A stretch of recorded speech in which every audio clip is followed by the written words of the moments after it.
All right. Enya Martin, thank you very much for coming in today. No worries. I was hard to get a hold of, I heard. It took a while, struggle, jumped in the DMs a bit. Yeah, we fella put my number up on Dundee last night. Then we clicked on the wrong ad, but you're here now anyway. But Enya is one of our own. Not only is she from Clondalkin, but she's also a twin. So I think you're the first twin guest that we've had on the podcast. You are actually, yeah. Oh, am I? Yeah. Should have brought him with you, but I get my own place on the wall then, do I? we might Statue. do something special. First twin, yeah. But it's a boy and a girl twin, isn't it? Not two girls. Yeah, I have a brother. We went to the same school, like we were in the same year, obviously, and stuff. We really did grow up together, like, but like when we were younger, like we did, you used to probably relate as well, like we used to kill each other, like, do you know what I mean? We used to clash all the time, you know the way kids are with toys and stuff like that. But then as we got older, like we get on like so well now, you know, we're constantly tagging each other in like funny videos online and stuff. Like we definitely have the same sense of humour, but he went down the science route, like he works on all science shit or whatever, I don't know. It's like Chandler Bing, Lord Dressing, nobody knows what he does, like, do you know what I mean? He's a drug dealer. He's like Breaking Bad, and then I just went down the comedy route then, like I was more kind of outgoing, he's more reserved, but we'd have the same sense of humour, like would you have the same sense of humour? Yeah, we're similar in a lot of ways and different in other ways. So balances out well. Yeah, that's true actually. Yeah, he'd have the brains, and I wouldn't. We'll see. I just like the jokes, like. Well, let's be intelligent to make jokes, so.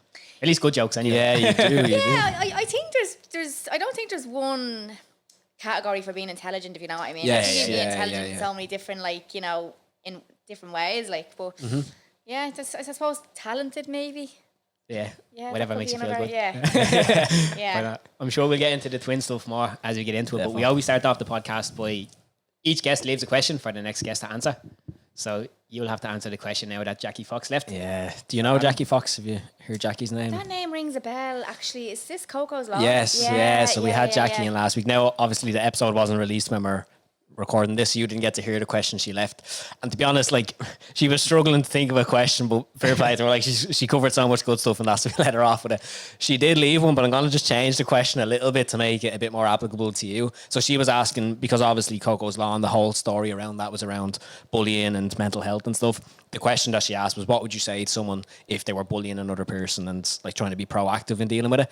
I want to change it a little bit for you and more go down the route of keeping it a similar team. But what would you say to someone who's maybe in a position you might have been like 10 years ago, maybe thinking of going into something like comedy or like an industry that's not as common, you know, that way, or not the well-trodden path, let's say, that everyone else around them might be doing.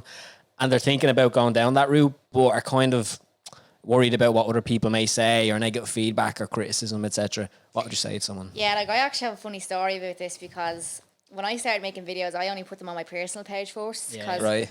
I started seeing other people making videos, like Darren Conway and that, like he was making videos before I was, like that's how long ago it was. Yeah, like the end of 2024, it will be 10 years that I've been making videos. Okay. Yeah.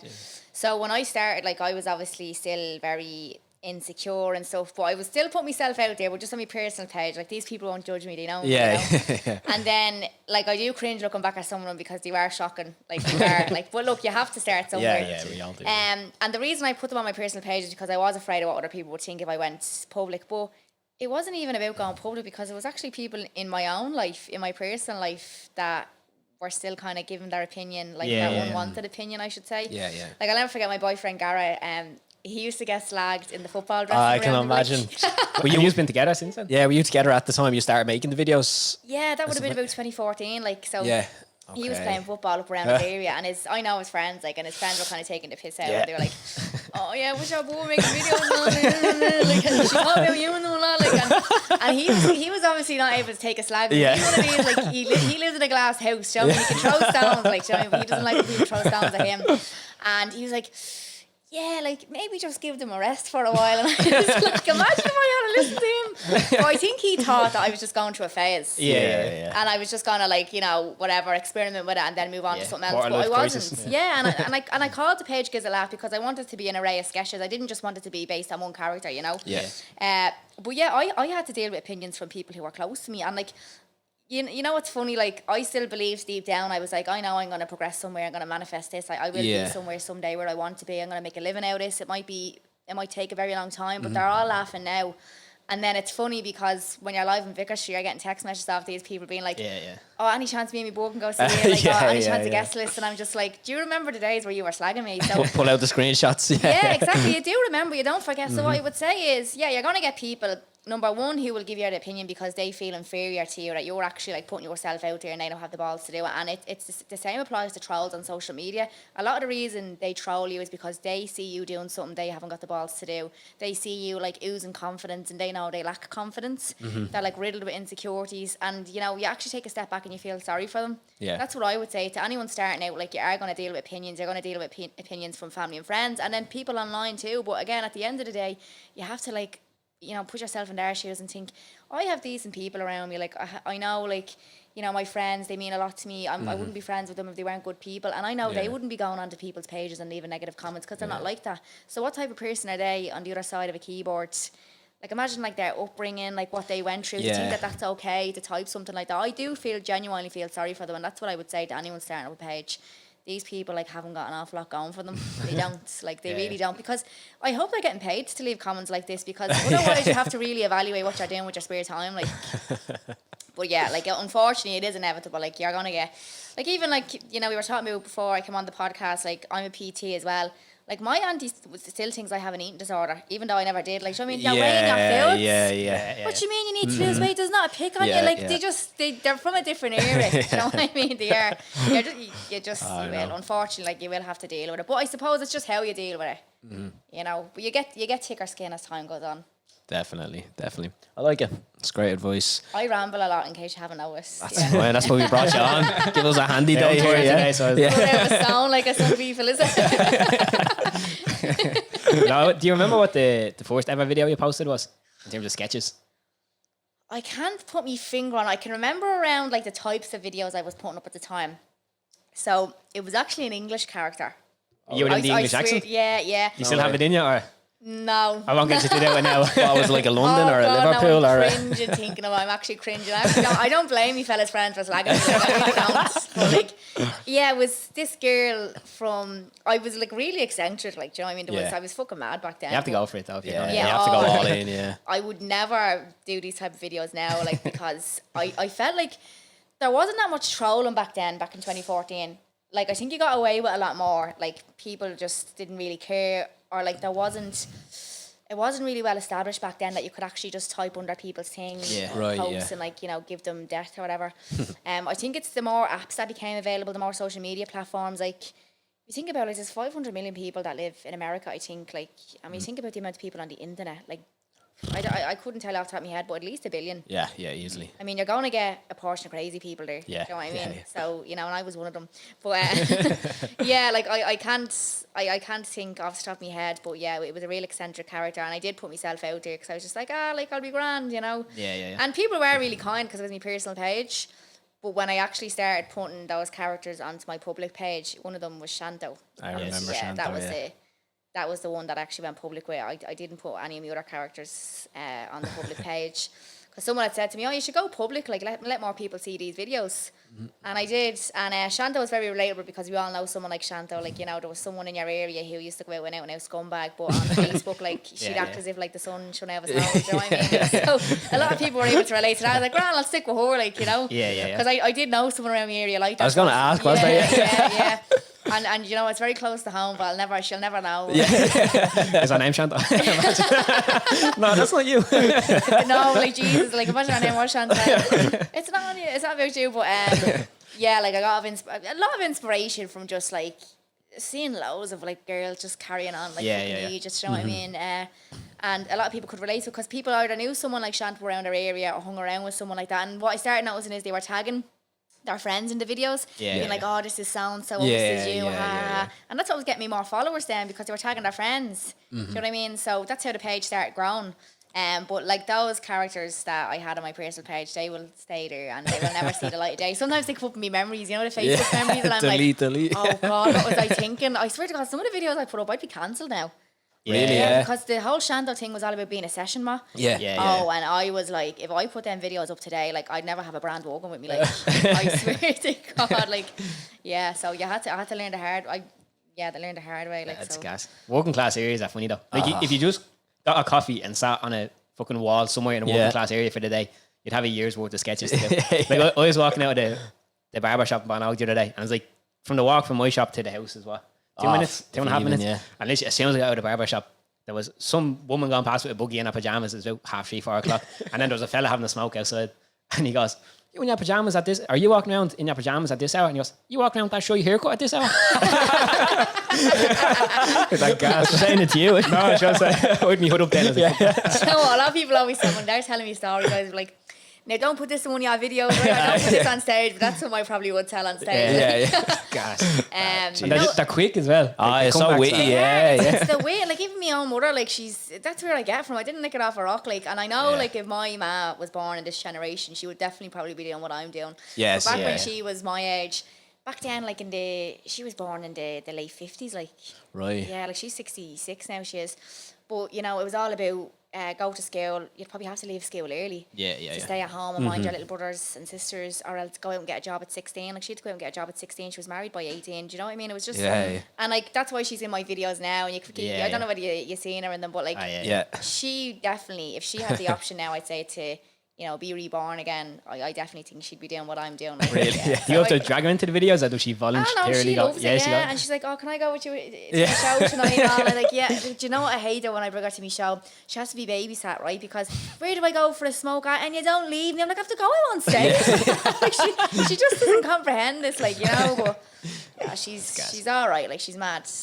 But I actually reshared a video on my Instagram page today. I put it up in 2020 about growing up on a council estate. Okay. And like, sometimes I'll reshare an old video because there's obviously new people who follow you, like, every year, like, your following grows, and it's doing very well, like, you know, because a lot of people who would follow me would probably be from working class areas, and I actually do be quite baffled. Like, this sounds bad classes that, you know, when, like, really well spoken people come up to me after me show, I'm like, oh, I think you're brilliant. And Yeah. Oh God, like, you don't think, like, people like that register, like, Do you understand me? You feel like you're from different ends of the planet. Look, comedy is universal, you know. And like, look, we laugh at them, they laugh at us. Like, it's common ground, kind of. Yeah, no hard feelings. Yeah, exactly. Yeah. 100%. Growing up, was it just you and your twin brother, Enya, or was there other brothers and sisters? Yeah, it was just us two. Yeah. And we hung around with the kind of same friends on the road until we got to a certain age. Then we just started branching off, you know, in secondary school and stuff. But it was always us two. So I was never an only child or anything like that. So I know, like, a lot of people who maybe have one kid, they're always like, no, they'll need company, you know. But I was lucky. Like, 'cause I think stuff like that does have an awful impact on you. Like, I always think to myself, I wonder if I did grow up with, like, with no brothers or sisters, would that have had an impact on, like, you know, what career I went with, or where I ended up and stuff. So yeah, I get a lot of material from him as well. Like, he's mad. He is. All we do is just send each other cat videos every day. Cats, because we have a pet cat called Dimpney, and, like, where did that come from? she's a black cat, right? And my mum wanted to call her Snowy for the crack, right? And we're like, no, we're not calling her Snowy, like, because imagine she went missing. Like, we're looking for a black cat, and Snowy. But yeah, like, she's mad. She is, the cat. Like, she's fucking mad. Like, we idolise her, but no, he just loves animals. Like, I love animals. I donate a lot to animal charities and stuff like that. Really? And so that's one thing me ma done right anyway. Like, she brought us up to respect animals. So yeah, that's probably the only thing. She got that one right, at least. Yes. Yeah, probably the only thing me and me would have in common is I love her cats. That's probably about it. Right, yeah. And just, you know, the same sense of humour as well. Yeah. So it's just us two. And obviously we all grew up in Clondalkin. Did you go it was Neilstown around there you grew up, was it? Yeah, I went to Neilstown, and I went to St. Peter's, and then Collinstown. And Collinstown was the secondary school I went to. Yeah, me and my brother actually went to the same college as well, IT Talent. Oh, right, yeah. Yeah, he was doing biochemistry, and I was studying advertising and marketing. But my first choice was creative digital media, and that was to do with radio and TV and all. And I didn't start doing the videos till, like, third or fourth year of college. Okay. So even back then I was kind of like, oh, you know, I'm really into, like, I'm not shy talking in front of crowds and stuff, and I don't know what like drew me to it. Like, my dad's side of the family, like, they were always into pantos, like, you know, they were dancers, they were, you know, singers and stuff like performers, that. So I think that was in the genes, you know. So I went with creative digital media, and I didn't get it because you had to get a C1 one in higher level English. I don't know why. I think journalism was like one of the modules in it. Right, fair. I was just like, how did I not get a C1 in a language that I'm fluent in? You know what I mean? Like, do you ever think of it like that?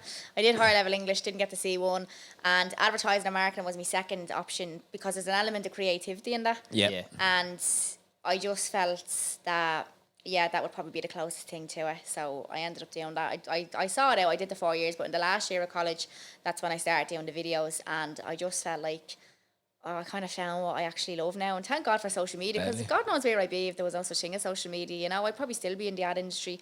Did a couple of internships, and I just felt like I was being wasted sitting at a desk. Yeah. I was like, oh, there's more to life than this for me. Like, you know, and other people, like, that suits them down to the ground. But with me, I was like, I feel like trapped here. Like, I feel like I need to be, you know, I'm an outgoing person, and I'm not, you know, it's when the videos start going really viral and stuff like that. And Rory Stories, who I did the videos with, he said, like, oh, you know, I do make a few bob, like, working with brands and stuff. I'll put you in touch with my agent. And so that was kind of I started making a little bit of an income from it, like, few and far between now, like, one or two jobs every, like, 6 months, I'd say. Right. Now it's, like, really consistent. And then I started doing stand-up then. I was always asked, would you ever do stand-up? I was like, absolutely not. I love hiding behind my camera. Yeah. And I didn't have a fear of standing on stage. It was the fact that, what if I stand on stage and no one laughs at me? Yeah, give me a script, grand. I'll read off a script, no bother. Like, literally, crowds don't scare me at all. But to stand up there and say a joke and not have people laugh at you, But people had said to me, look, you write jokes for your videos and people are always quoting them in the comment section, which they did.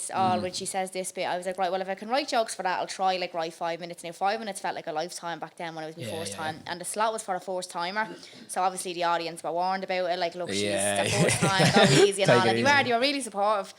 And I got up and I loved it now, I have to say. Like, you know, the material was okay, like, but I loved it, and I was surprised at how much I loved it. And then I just started building gradually from there, like, so. Yeah, I went from wanting to do creative digital media in college to, and you know what's funny? I actually went to do a course in radio in one of the colleges around Clondalkin, and they were like, yeah, we don't think radio is for you. And like 10 years later, I end up being on a radio show. Like, yeah, you have the face for it. Yeah. That's what I was told. And I was like, your radio wouldn't suit you. You sure this is what you want to do? And I'm like, the way they just put people in boxes. It's crazy. Did they say why radio wasn't for you? Was it? I think I definitely think it was the voice. Like, really? Yeah, I definitely think it was a working class thing, because when I used to listen to radio growing up, even still now, like, you do get a lot of well-spoken people. And I know, like, that when I was approached to do FM104, they said they want Dublin people on a Dublin radio station, you know, and, like, that's what they done. Like, they put me, like, on a with Crossy, and it just, that's another thing I'd say to people as well, is that if someone was to say to you, oh, I don't think you'd be good in comedy, oh, I don't think you'd be good at doing this and that, like 10 years later, you could be earning, you know, a full-time income. Oh, more than the person who told you that you weren't good enough for it. Yeah. Like, you know, and I've never revealed what college it was. I will after the podcast, but I wonder, did he remember me when I did those? Yeah. I did a number of interviews where I brought this up, and I wonder, does your man remember me? Have you ever seen it?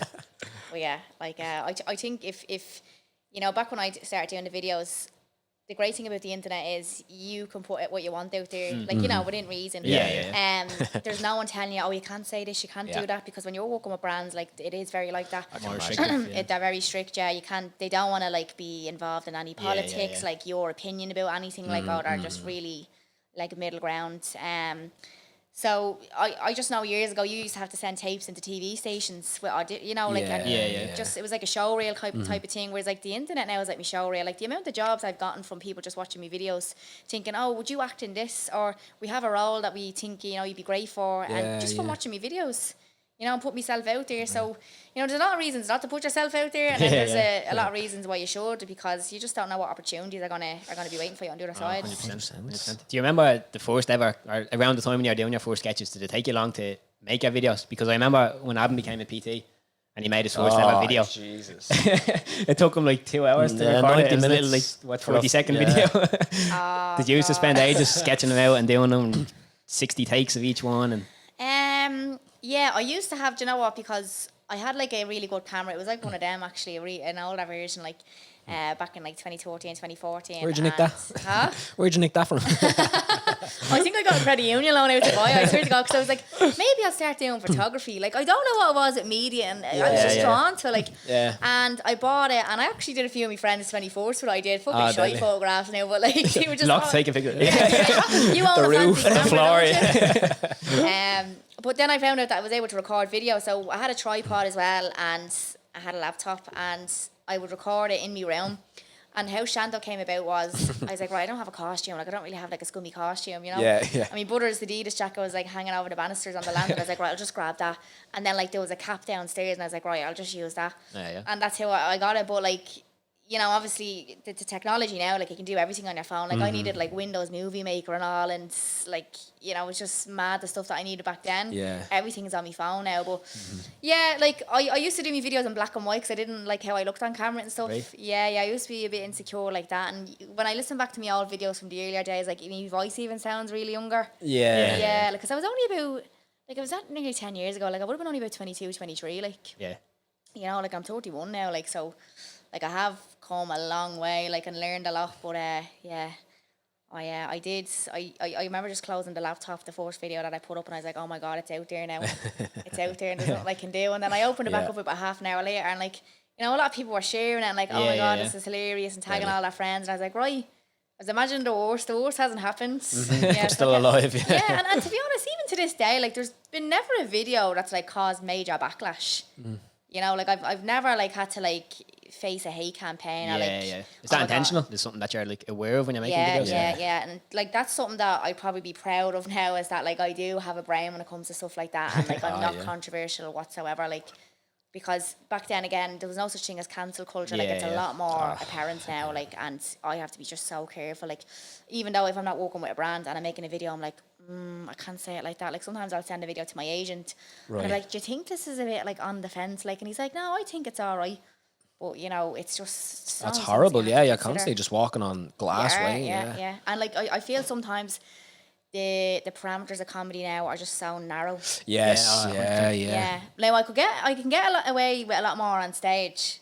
You know, I'd never be able to put this in a video. Now it wouldn't be anything like horrible or like, you know, non like PC. But there is just some things that you can get away with on stage that you couldn't say in a video, because I noticed Facebook is getting very PC. I don't even like uploading videos on Facebook lately. Really? There was a video I did about if the Titanic was in Ireland or in Dublin or something. Yeah, no, that was one I did a few years ago, and then there was another one. If the Titanic happened this year or whatever, like in 2023, it was actually just in the summertime I made it. You know, went down really well on TikTok and on Instagram, like 1 or 2 like comments being like, oh my God, this is in really bad taste. Oh my God, but on Facebook, gee, I went into me DMs.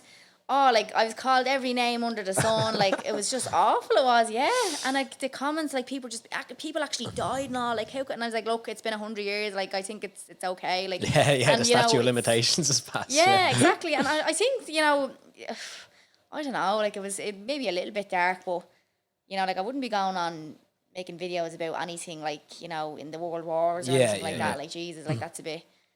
Sometimes you're just like, lads, like, what else can we joke about here? Like, you know, exactly. Like, is there a list of things I can joke about now? Like, it's ridiculous. Like, so yeah, I have been turned off posting on Facebook, even though that's where I started. Because I think a lot of older people use Facebook. And a lot of them are like really PC, like, you know, really conservative. PC. Even stories and stuff on Facebook, because I think every like social media platform you use now, like it has that stories feature.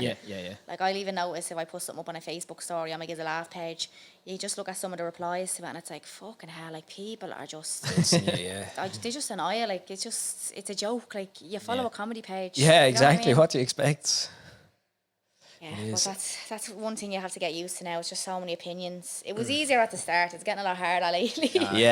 So you prefer the live shows nowadays to videos, or do you still have a now don't get me wrong, if someone was recording me at a certain time during my comedy show, like, and that went out online, but I don't know, but yeah, like, now it wouldn't be anything bad, but I still do prefer performing on stage, because I feel like I'm not as restricted.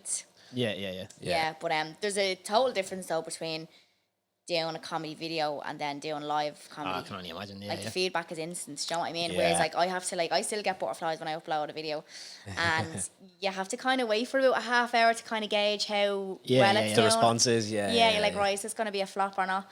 And like you'll know by like how quickly the likes are going up. You're like, oh, like this is resonating with a lot of people. By how many comments you're getting. You have to wait. Whereas like you say a joke live on stage and you just get instant laughter. Like, do you know what I mean?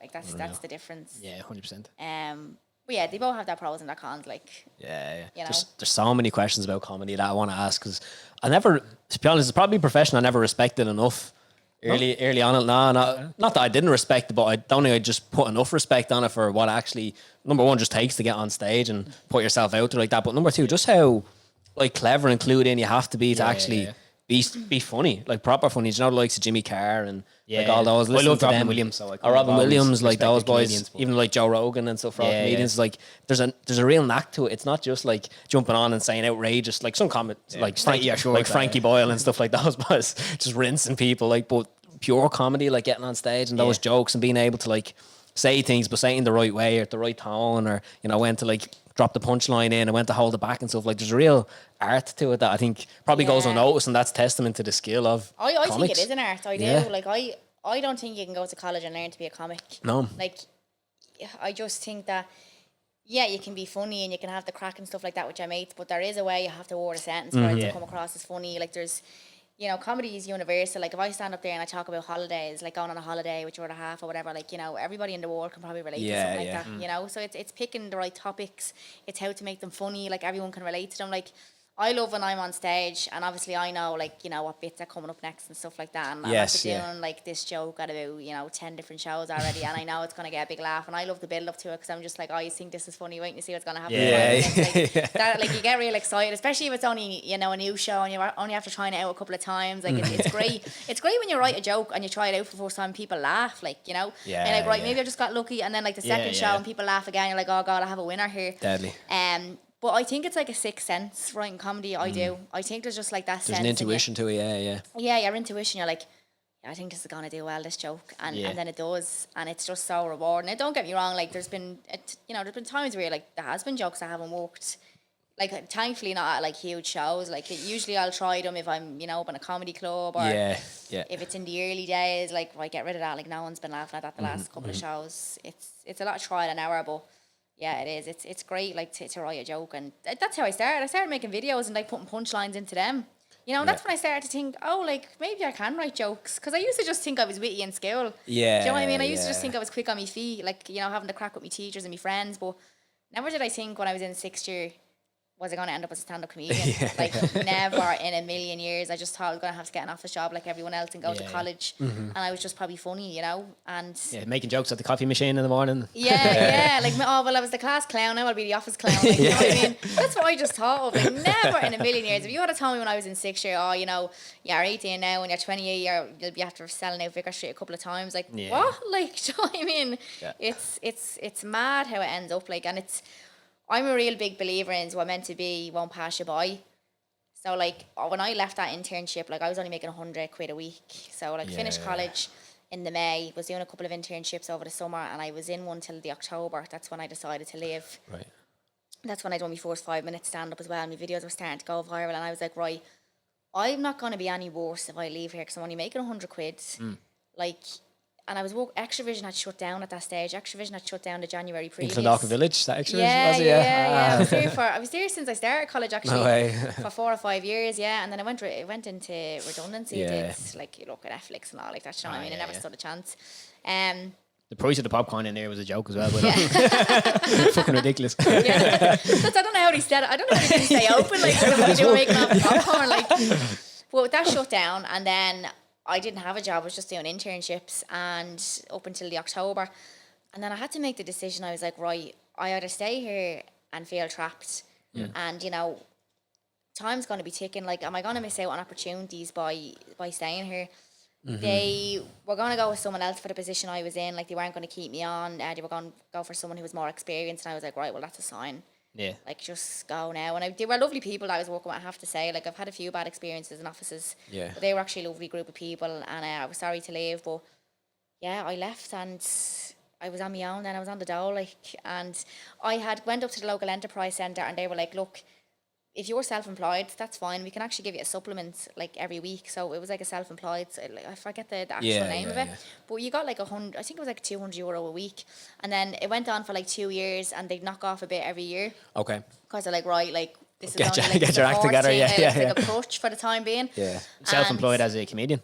I just said I was a right. comedian, like, and like I had a meeting and all with the girl, and I was like, look, this is what I do, and I do a couple of live shows, and Deadly. yeah. So I was a sole trader at that stage. I thought you were like pretending to be a carpenter or something to the revenue. But really doing the comedy. Bringing in my spice rack from secondary school, like, yeah, I'm great. Just walking in with your toolbox and clicking out. Snickers buttons on. Yeah, but like that's what I did, and then I did that for a couple of years, and then I started earning a little bit more money, and now like I just do it full time, like and I've so many projects going on now. Like it makes you really, really appreciate it, because when COVID happened then, and everything just stopped. Like no crowds allowed anywhere. Couldn't do live shows because of crowds.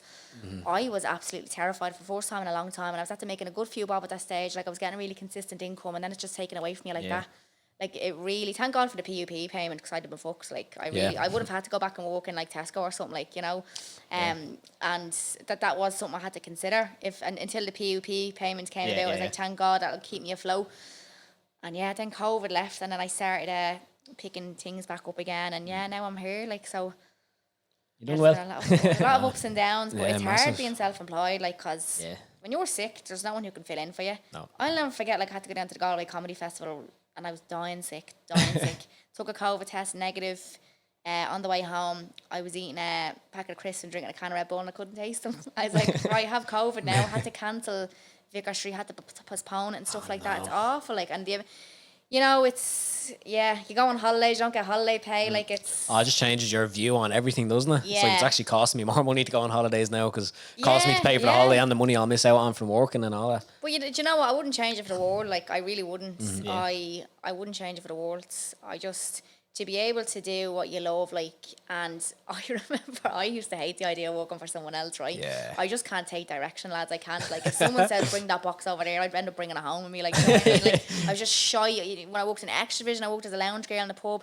I just used to hate taking direction from people because I was shit at it. And I used to go home, right, when I lost my job in Extravision. I remember Googling how to make money without doing anything. What came up? I don't even know. Like, I was like, and this was before, like, I was doing, like, live shows or anything. And I was like, all I have is a sense of humour here. And then I was like, girls, you know what? I think I'm going to start making videos and see what comes of it. And I just started making videos then, But, it was I'm glad now I only have myself to answer to, you know. That like, taste of freedom. it really does. Like, but then you have to be, you know, accountable as well. Like, of course. I could easily take tomorrow off if I want, but then I'm going to fall behind. And Take so the next much 5 shit. years off if you want. Yeah, I actually could, Well, you know, I don't have that much financial freedom yet. Back down the dole office with that toolbox. But do you know what I think financial freedom is? It's just being able to go into a restaurant and order what you want and not have to worry about what it costs. Like, it's not having a big fancy car or a big fancy house. Like, that's all, like, materialistic things. But, like, I think just, knowing, like, tomorrow you can go into a restaurant and afford a meal, like, that's financial freedom to me, like, you know. And at the moment, that's where I am. And, like, I'm so grateful. Like, and, you know, it's people who come out and supported me and buy tickets to me shows. And sometimes you can have imposter syndrome. Do you know what that is? Yep. Yeah, you can. Like, I'm not the only one who suffers from it, evidently, but it is horrible. You're like, I'm not good enough. Like, I'm not doing enough. You know, like, I only got this through luck. And when you have people around you who actually remind you, now, like, you worked hard, like, you put yourself out there when no one else has the balls to do that. You know, it's a hard, like, mental battle. Some days it is. Yeah, on worst enemy sometimes. Oh yeah, totally. Like, that is one of the tough parts about it. Like, you can be really, really hard on yourself. Like, I'll walk off stage after Vicar Street, and, you know, it could have been a great show, but I'll focus on the one moment where I seen someone in the front not laughing at a joke, and I'd be like, what was different about this show to the last one? Like, why didn't they laugh? You know, it's horrible how much you look into stuff. And they were probably just, you know, in a daydream or something. Like, they weren't even listening, you know. Probably dead. You know? Yeah. But it's little things like that that eat you alive. Like, it is tough. Like, I have been thinking about actually going to a therapist, like, just to help me with it and stuff. Like, I think, like, it would help, like, to have, like, what would you call it, a third party? I don't know. Someone who, like, doesn't know you. Someone external, Someone who's actually going to be, like, objective. Impartial, impartial. Because like it's your ma and dad and your brothers and your friends. Yeah, brilliant. They're just blowing smoke up your hole all the time. Like you need someone like to actually make you sit there and think about things. Yeah. Did you have a mentor, and actually, as you're coming up, Enya? Any comedian or anyone who was in this space who was kind of giving you guidance or feedback or direction? No, I didn't, because do you know what? There wasn't that many people. I actually think I was one of the first comedians to come from social media. Because a lot of them at the time, the majority of them had to basically, put their hours in on stage and comedy clubs and stuff. And I think like I kind of ruffled a few feathers in the beginning, because they were like, you basically like bypass. Fast track, yeah. But look, that's the way it is, and that's how I sold out Vicar Street for the first time, because the people who followed me on social media already knew what type of sense of humour I had, like enjoyed me comedy anyway. I didn't have to go around and like, put loads of hours into clubs and earn me audience. I've done it online, and that's the way the majority of comedians are doing it now. Like, there's a lot of them now after coming from social media. Like, I just think it's the new way of doing things. Yeah. Like, social media is like a secret weapon. It really is. Like, and I can definitely see it, like more comedians coming onto the circuit through it as well, because you're generating your audience online. You're not having to go out and stand on a stage. Yeah. I think I did it backwards. I started on screen and then moved to stage. Yeah, the flip side is like if social media keeps up with the regulations and the blowback, let's say, from saying jokes that are maybe a little bit out there, a little bit strict, there's like, does that limit then comedians who could potentially come through, or like does that restrict them in the sense of humour that they can share and the audience? I've never really seen kind of any risque, like, people kind of online, like making videos where it was like, really offensive. If it was, they were just fucking each and didn't last long. Wasn't comedians. They didn't last long at all. But no, I think like the majority, like the comedy that I enjoy on TikTok, like TikTok's a great app. Like I actually get a lot of inspiration from it. Like, and the majority of the videos that I watch and I get a laugh from are just people making fun of everyday things, like using a self-scanner machine. Like, standing in a queue for in an airport, like simple things, like, and they just, like, do you ever watch Michael McIntyre's comedy? Yeah. Like, he'll literally be able to write 15 minutes of material on a bedside locker. That amazes me. And I think different comics have different strengths as well. Like, I don't really engage with the crowd that much. Like, some people are very quick on their feet and they love doing crowd work, where I'll do a bit of it and I'm getting better at it, but I just used to shy away from it. Like, I sometimes like just look sticking to my script and that's it. Yes. I know it's funny and I know it, like I bank on it. Yeah. But when you actually start talking to the audience, people know it's not planned. Yeah. And you're literally having to use your brain. Just there and then on the spot. Yeah. You have to be quick. But that's something I'm trying to get better at. It is. Like, I think you can practice that. Like, I think anyone can be good at that if they're a comic, Where there is some people who are just really good at it. Like, they're always MCs at comic gigs and stuff like that. Yeah. Paul Smith, I see a lot of him. Yeah. He just be all over like, that sort of stuff. I went to see him in the Olympia. Was it the Olympia? Going back a few years ago, the one before COVID. And yeah, he was very funny with crowd engagement and stuff like that. Like, he is very good at that. But like, his material wasn't really my cup of tea. I mean, I'm not going to sit here and call another comic shit, because I know what it's like. Like, you're just not my cup of tea. Like, you're obviously very popular and very good at what you do, because you're selling out arenas and whatever else. But yeah, I just didn't enjoy his material. And then, like, my coach, I have my own PT. He went to see him there a few weeks ago, and he said the exact same thing I said. He goes, he was very funny engaging with the crowd, but when he started doing his actual own material, it wasn't great. So that's what I'm saying. Like, some people are better at crowd work and others are better at telling stories, It's all a matter of taste, isn't it? Yeah, it is. Like, I just think you can't sit there and call someone shy. Like, you just can't say that shit. Like, they're just not your cup of tea, and that's it. Especially if you've never been in the position either, and like, never stood on stage in front of people, Like, I've looked at other comics in Ireland, like, they've had videos on TikToks or whatever, and it's just clips of them on stage doing material. You just get loads of people in the comment section be like, this is what they call comedy these days. And it's like, you'd never have the balls, like, to stand up in front of your man and dad and tell a joke. If I mind, like, a live audience, like, that stuff does me head in, like. Oh, 100%. Or like, who is she? Never heard of her. It's no one asked you. You know what I mean? There's a lot big time. So when it comes to actually like putting together a sketch or a script, let's say, for doing your show, would you literally sit down and obviously the scripted part's not where you're engaging with the audience, would it be like word for word? Would you almost like memorize what you're going to say as you're going out, or is it stories and themes that you just have an idea of what the message is and you can kind of play around with that on the stage? So yeah, like, I'm going to be writing a new show soon, actually, because I've done loads of shows with the current one that Ask I Your have. Ma, was that the last? Yeah. So I'm going to be in Vicar Street with that again in March 16th. Actually, tickets are on sale now. Cheeky Get plug. Be a Ticketmaster. And yeah, that'll be the last Vicar Street show I do with that one. Okay. And then I'll be working on my new one probably from, around December to March, whatever. And then I'll put it on sale probably, maybe announce it maybe April time. But what you do is, like, you can't just sit down with a pen and paper and just write the whole show. Like, it doesn't work like that. It really doesn't. And the ideas come to you in the most random places. Like, I could be out on a walk or I could be having a conversation. I find when I'm in social settings, like we could be all here at a party or something, and be all having a crack, and like someone would tell me a story and I'd be like, Jesus, like that actually happened to me. I think that'd make a really funny story for stage. Like it's weird. Like you'd be in the shower and like something would just cross your head and be like, oh yeah. I find like at 3 o'clock in the morning when I'm like staring at the ceiling, that's where I think of some of my best jokes. Like, it's weird. Like it's weird what times of the day I'm all creative, but sometimes I even find with my videos, I'll think of the last line of the video because I always want that to be the funniest thing. And if I have the last line, I'll build the joke towards that then. Do you know what I mean? Like, the last joke of my live show is the funniest line of the whole show. And that's the way I want it to be. Do you know what I mean? And I was on the phone to another comic helping me with this current show that I have. And we'd be on the phone like 3 or 4 times a week. And it'd probably be the 3rd or 4th phone call at the very end where like we'd hit, do you know what I mean? We'd find it. And that's what it takes. Like, you can't just sit down with a pen and paper and be like, oh, this is a great joke. It just doesn't flow out of pen, Like, it takes time.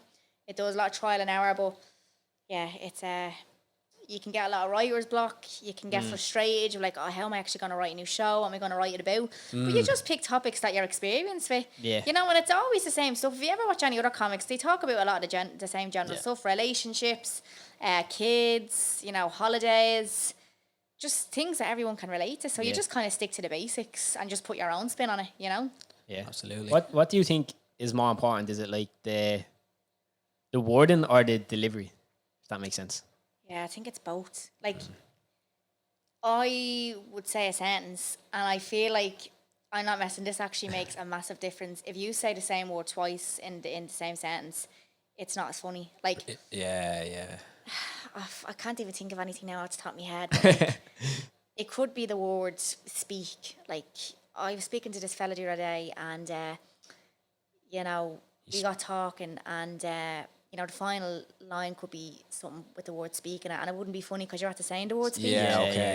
Like, you're talking about the same thing, but you're trying to think of different words to describe that same thing. Like, if I was called at a table, at the end of the sentence, I call it something else, but it would mean the same thing, like a countertop. Do you know what I mean? So I went back to the table, and then I put my phone on top of the countertop. Like, it's weird. Like, it's even in my videos, I find that. Like, and I've learned that in the early days. It's like it's not as funny because you're using the funny word at the start of the sentence, and then you're using it again at the end, and it's like keep repetitive. It for the end. Like, I'm sorry, I can't think of a good example, but like. That makes sense. Yeah, it's interesting. Yeah, like it reduces the impact of it because I said earlier. Yeah, reduces the impact of the punchline 100%. Like, I'll tell you like one of the punchlines in my actual show. Right. So they will beat this out if you want. So I'm slagging me fella about moving in with him and all Poor that. fella. Like, I would know like the majority of the show is like, about him. it actually is. Like, God love him. And it's gas because I remember he came backstage at the Vicar Street show that was in September, and a couple of my friends were like, oh, how'd you feel about horse slagging you all on stage? It's fabricated to bits and all. I was like, no, it's not. Totally fabricated. Like, what was it? So I like slag him a lot about how mammied men are, right? And he's like, oh, my man does it like this, and what way you cleaning the floors? My man never done it like that. And the end of the show is I'm talking about like how I come home drunk one night. And I'm trying to flip and ride and ride. I'm like, did your man do it like this? And like, this is where I'm going to use the example. I burst into the door, right? And I opened the door the way his ma always does it. So if I said that last line, does your ma do it like this? It wouldn't be as funny because I'm at the drawing the attention to the mother now. Yeah, she's already in it. People aren't expecting it then when they hear the last line. You know what I mean? Like his dad opened the door. I'd say, so his dad opened the door. Or like, this is the way our dad opened the door. Is this the way your dad done it? Oh, God. Different show. Yeah. That's the new show. Yeah. Ask your dad. Yeah, but that's actually why it's called that, because I'll ask your man, does she do it like that? Yeah. Like loads of that stuff. But Now, some of it is obviously exaggerated. Yeah. Like the show, do you know what I mean? Like, and there is an element to what's a comic actually that I went to see, and I was like, you can purely tell like the stories I made up, but like you just find it hilarious. Yeah, it doesn't matter. Yeah, it doesn't matter if you know that never happened. It's just funny. Like, it's a funny story. It's the same with myself. Like I'll go through an experience and I'll just be adding my own bits in because it'll make it funnier, you know. And you can turn a boring story into something hilarious. Like you just use your imagination. Definitely. Do you ever get like? I can't think of a good example, but like two people could tell the exact same story, and one of them's hilarious, and the other one is shy. And it's like, right, when she said it, it was fucking deadly, and when he said it, I was nearly asleep. It's like some people just have that ability to, like, they know what words to stress, and their hand movements, the gestures, like everything kind of adds comedic like humor to the body story. language and stuff on stage. Like you're pausing, you're pacing. Like I'll know where the punchline is, and I'll pause after I say the punchline because I know people are gonna laugh. And you do, like that's the way you structure it. And it's nearly like you're inviting them to laugh. Because you pause and they know like, oh, this is where we laugh. You feel the know space, what I mean? yeah. It's weird, like and that comes with a lot of experience. Like that's from repetition after repetition of doing shows. Like, because I remember in the early days, my manager used to always spot this. He's like, Enya, you used to boot along. You like boom, boom, boom, boom, boom. You wouldn't even give the audience a chance to laugh, like, and you do, and that kills time as well. Like when the laugh die out, you know. But no, it is. It's all about how you order a joke. It really is, and you're telling a story. Like that's what you are. You're a storyteller. You just tell stories in a funny way. Like you know how to make them funny. Like you can turn a really bland story into something hilarious. Like you said, like Michael McIntyre, like about a bedside locker. Like, do you know what I mean? It's mad what you find. Like I'm trying to think of things I talk about in my show. Like that would be.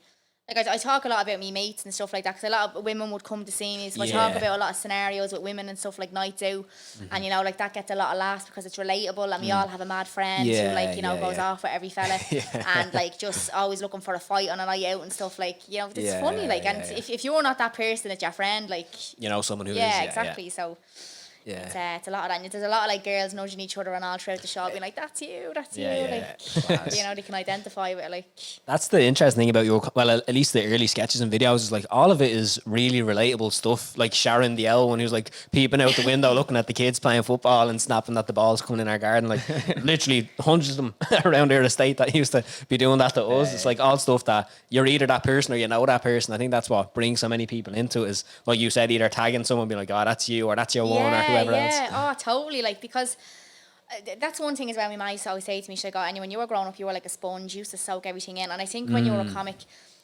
you're very good at observing. Like, it's like, you know, I'd be extremely introverted when I'm not on stage. Like, you know, like I'd walk into a shopping centre with my head down and my earpods in, like I would. But like, I suppose, from a young age, like I just observed, I watch everything and I study everything, and it's unbeknownst to me. And the things that you pick up on, do you know what I mean? Like behaviour, like that woman next door who like bursts all the football. You know, like the friend who, I don't know, just there's so much content out there that you can make jokes about. There is, like, and it's about everyday stuff. But yeah, I think like to be a good comic, like you have to be good at observing and like studying human behaviour, like. Because, you know, you have to be able to... Sometimes you're in character on stage as well. Like, you're pretending to be different characters. Yeah, like, exactly. I'd probably be an exaggerated version of myself on stage, you know? Like, people think, oh, how'd you get up on stage and stuff? But they're not seeing me pacing back and forth, like, backstage thinking, is this the career for me? Like, like I like that office job. Question everything, and then you get out there and you're like a different person. Like, just like a switch. And it's like, you have to fake it till you make it. Like, that's it, literally what it is. You have to...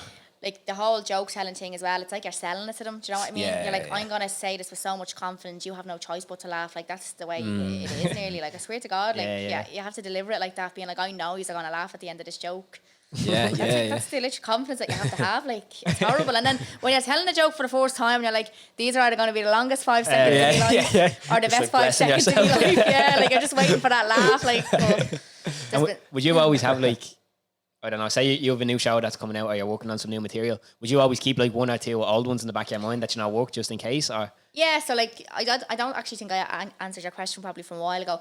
So like I'd have all my bullet points on a sheet in front of me, like it wouldn't be like a fully worded joke, John, because that'd take up the whole stage. But they're all bullet points, so I know like right, flow into this part, flow into that part. But if I'm in an area that I've never been before, like a town or a place, I'll throw in old stuff because I know like 99.9% of people in the audience probably never seen me before, so I can throw in some of my old stuff, you know, and it'll probably make the show a bit longer too. But I think with me Vicar Street stuff, like, I wouldn't really use like jokes I've used in other shows, because you do get people who will come to every show that you have, every new show. Yeah, I was going to say that, yeah. And sometimes they might not remember. If it's been a long time, they probably won't remember. But if it's a really, really funny joke, sometimes they like listen to the old stuff. Or do you know what, my manager made a good point? Sometimes they'll come back and see the same show, but they'll bring their friends and they'll be like, waiting to hear this bit. You know, and they don't mind hearing the same stuff. They know what they're signing up for. But yeah, like sometimes you do throw in the good bits, you know. Especially when you're in a lineup, like, you know, those type of shows. Like the before he's on a lineup, and you use all your best stuff there then, because you've only 20 minutes. Yeah. So it's all your, you know, your best jokes Showing and stuff, off, you know, are going to get the biggest laughs. Like, 100%. Because that's how the people in the audience who probably have never heard you, she was good, I'll go back and see her, because you're after using your best stuff, you know. So building on that, Enya, would you ever like plant someone in the audience, like someone specifically to laugh or to get some energy going, just in case the joke doesn't land or anything? Oh God, no, I've never had to resort to that. Just put 50 quid in his pocket. I have some belief that my jokes will carry, do you know what I mean? But if somebody's like being really disruptive, like I've never had a bad show, and I know I'm jinxing myself saying that, but I when I say a bad show, like I've never had a whole show where people didn't laugh. Or like they didn't laugh at the bits I expect them to laugh at. Because they are there because they enjoy our comedy from online, so they know what to expect. But when I was talking about going on a lineup, like there's a lot of people there who probably never heard you, and they're there to see the other comics, and that can be a bit humbling because you know, they don't know you from Adam. They've never heard. Sorry, no pun intended. Like they don't owe you anything. I mean, they're like, I don't know who you are, and they're very skeptical. I was only in Galway there 2 weeks ago. 2 weeks ago, and I was on a lineup on the Tuesday. And when I came off stage, I was like, oh my God. I was like, they laughed, but I knew if it was my own audience, it would have been a lot louder. So it was a bit like, is this material not good? Like, is it just my audience that finds this funny? And I was really kind of defeated over, like, and that's the stuff that humbles you. It's like, look, not everyone's going to love you. And look, it's not like I was booed off the stage or anything, you know? I just left the stage thinking, I don't know whether it was the material or was I just not as good tonight? I don't know, I was just a bit nervous, but I came off stage anyway, and then I was back there on the Thursday with my own show. And that went down great. Everyone who came to see me was, you know, it was lovely. And, like, I wanted to do comedy again. Do you know what I mean? I'll stick with this, And then I got a text. I went for food after that show. I got a text, and they said, hey, and you just want to say we went to see it on Tuesday night, and we had never heard you before, and we thought you were the best one on the lineup, and we really enjoyed it. The others weren't really our cup of tea, but we'll be definitely coming to see it in future. And I was just like, it's mad how like you can jump to conclusions walking off the stage, isn't it? Like thinking, oh, they hated me, like that was shit, and then you built, you know, more fans from it. But in terms of a plant, when someone's being really disruptive, like I said, I never have a bad show, but you can have a difficult show. Where there's like a lot of drunk people in the audience. And they've never been to a comedy show before. They don't know how to fucking behave. And they get too many drinks in them, and they think like, you know, interrupting the show is going to be funny. Like you'll say, oh, has anyone here ever been to Lanzarote? Well, I was only there last week, and someone will cut across. Oh yeah, we were only there 2 weeks ago as well. And they're deadly serious. Like they're deadly serious, and they're just being so disruptive to the people around them, and they're just being messy.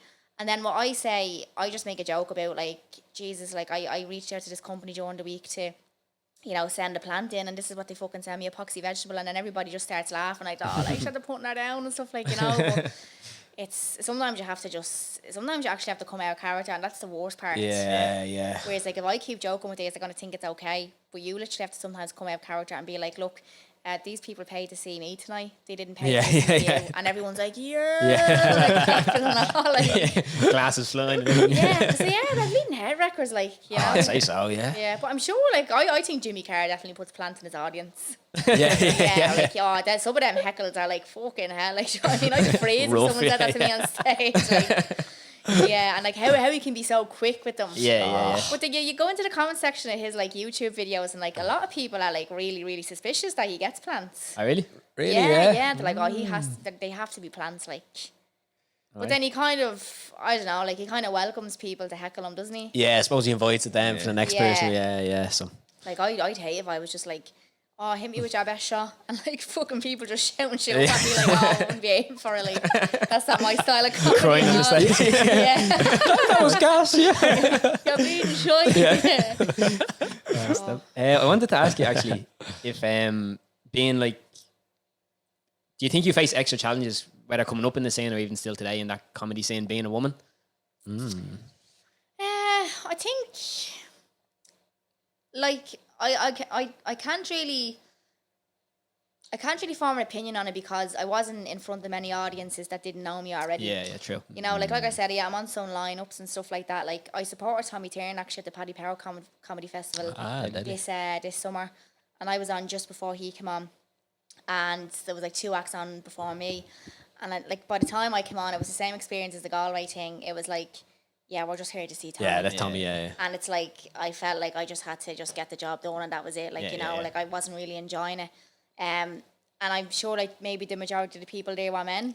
I don't know. Like there was a lot of men in the audience that night in Galway. I just sometimes think like if they don't know you, they can be very skeptical. Like, oh, here's a woman. Like now, look, I wouldn't be standing on stage talking about like. I love talking about things that like men and women can relate to. Yeah. I don't really. Like, even if I'm talking about girl groups, I'll say, lads, you can probably relate as well. You probably have someone in your group because I know a lot of couples come to see me. Yeah. And I don't want to make, like, the lads feel segregated. The whole show is just about being a fucking girl. Like, you know what I mean? I want them to be able to laugh. So that's why I talk about stuff like to do with, like, relationships, going on holidays, being in school, growing up on a council estate. Because that's universal and it's not just kind of aimed towards, like, one gender. But I do think... if I had started maybe on stage and then moved on to screen, like if it was like many, many years ago, yeah, I do think like it would have been a bit tougher. But I haven't found it tough now. Look, I'm very, very lucky. There's a lot of lads who find me funny online too, and like I'll have girls come to me sometimes like, he dragged me to come see you. Like, and you know what I love as well? I love when girls come to me at the end of the show with their fella, and their fella is just like, oh yeah, she dragged me here to see it tonight, but I have to say I actually really enjoyed it. Like, and I think that's the type of stuff that breaks the barrier that women are funny as well.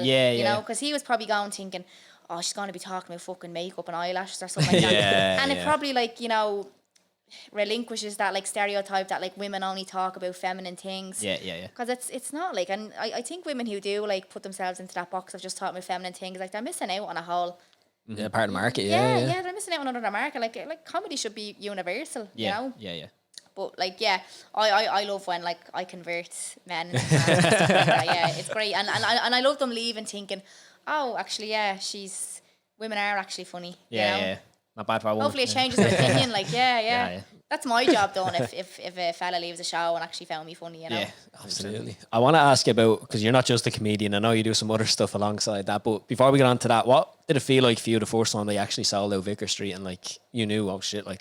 Well, I used to go by it all the time on the bus when I was doing the internships, and at this stage, I was at doing like 5 minutes to stand up in like 2 or 3 places, like like the little comedy clubs. It was just kind of getting me used to saying jokes in front of people, and then my manager came along. So October was the month I done the 5 minutes, and then in the January, my manager messaged me on Facebook, hey, would you be interested in doing a couple of live shows? And I was like, what type of live shows? Like, how long are they going to be? And he'd be like, oh, like they'd be like 2 hours, like with a break in the middle. And I was like, it's a big jump from 5 minutes. I only have 5 minutes to my name now. Like 5 minutes, like is a breeze now. Like I wouldn't even be able to get a joke out in 5 minutes at this stage. And 20 minutes feels like a breeze now as well. I love when I'm doing like stand up in a lineup and they're like, yeah, you're just doing 15 tonight. I'm like, happy fucking days. Like, 'cause it flies in, You've so much material now. Whereas back then you were kind of only picking from scraping, Yeah, you are scraping material, but yeah, like, what was the question again? Sorry. How did it feel when you first sold out Vicar Street? So I ended up doing the tour then, and I swear to God, we booked about like 10 venues, and I hadn't even got a show written. We basically sold it to like the venues. Like, yeah, she has a sketch show. I started doing sketches like on stage before I actually committed to a full stand-up show. Right, yeah. And had actors and stuff with me and that. And I do 10 minutes at the start of the show and then 10 minutes at the end. But then in between was the sketches. Like I'd be in character like Sharon and Shando and stuff. Yeah. And that was my first tour, and I bought my first car out actually. And then what happened then is, I was going by on the bus. What bus was it? Oh, it was the 40. It was, yeah. That put a few hairs on the chest, wasn't it? On the 40 every day. But I was going by Vicar Street, and I was like, I'm going to perform in there one day. Like, I was like, I'm telling you now, I'm going to perform in there. And the Laughter Lounge was another milestone as well. Like, I remember going there with my other half, and I was still kind of doing the videos and all. I was only after doing a few 5 minutes, and I was like, I'm going to perform up there one day. Like, I'm after doing it loads of times now at this stage. But, like, to actually sell Vicar Street out, like, I remember the tickets were flying when it first went on sale. And there is lulls as a comedian, do you know what I mean? Like, there'll be times where, like, you'll grow in popularity again, and then there'll be times where you'll dip. And, it's not through anything controversial or anything. It's just, like, someone new might come onto the scene, or it's weird, like, but the first time I sold out, I couldn't get over it. Again, I had imposter syndrome again. I'm like, why are people coming to see me? Like, it was a bit of a pinch me moment, but then when I stood on stage, I was like, I remember going by this place on the bus. Yeah. And I'm going to perform in here one day. And when you actually, you know, put in the work and believe in yourself and manifest that, and you actually see it come to life, you're like, I can do this with so many other areas in my life. Do you know what I mean? If you actually just believe in yourself a bit, like, anything is possible. It really is. If you have the talent and you work hard, like, anything is possible. So yeah, it felt unreal. And now it just feels like, oh yeah, doing Vicar Street again. Now it's like, right, the 3 Arenas the next. I don't know. Like, did you ever hear, like, you could have someone working for 10 years and then on their 11th year, like, they hit the big time. Like, people think you're an overnight success, but they're not seeing the 10 years of hard work that you put in. And, like, especially people might only hear you in your 11th year of business. And you're like, yeah, but I've been here, like, since 2014. Do you know what I mean? So I still think I haven't hit the peak yet. Like, I'm hoping I haven't. You know, I want to break the UK. 3 Arena would be unreal. Like, but again, it's, I don't know. Like, sometimes I feel like rural Ireland doesn't find me as funny. Like, it's just dubbed. But, you know, when I've been to other parts of Ireland, like, I have sold out venues as well. Like, it's, again, comedy's universal. I don't know whether it's a Dublin accent. Do you know what I mean? But what's your culture accent like? Oh God, I remember even contemplating doing it. Really? Yeah? Just so I could appeal to, like, a rural audience. I just feel like, I know this is like painting them all with the same brush, like, but there was a period where I was like, if I'm not talking about combine harvesters and GAA, like, they're not going to find me funny. Like, that's the way I felt. I went to see that Coppers, the musical, live, right, in the Olympia. And I swear to God, it was about this girl who, like, moves from down the country into Dublin, and, like, it's about her, like, going out in, like, Dublin city centre, and she goes to Coppers and all, and she meets the fella and stuff.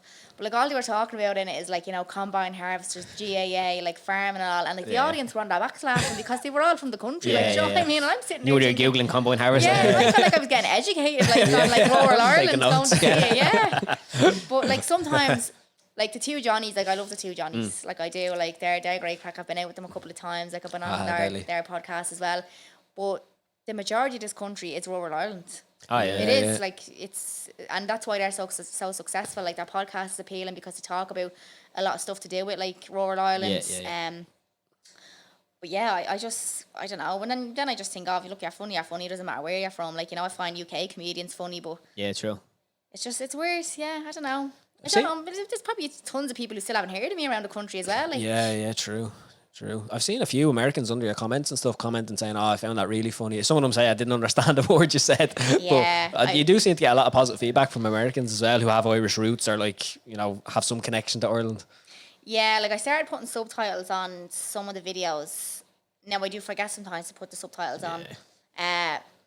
Well, then I do even be watching the back being like, yeah, like, they're definitely not going to understand that. Like, because we do talk very fast. We do. If we leave Clondalkin, I have to go into slow motion to speak. So remember when McGregor was doing all press conferences in the US and he's, like, talking really slowly? Yeah, and almost, people are like, what's wrong with his accent? Yeah, well, he would have had to be media trained. Like, he has to talk slower. Did you ever intentionally talk slower?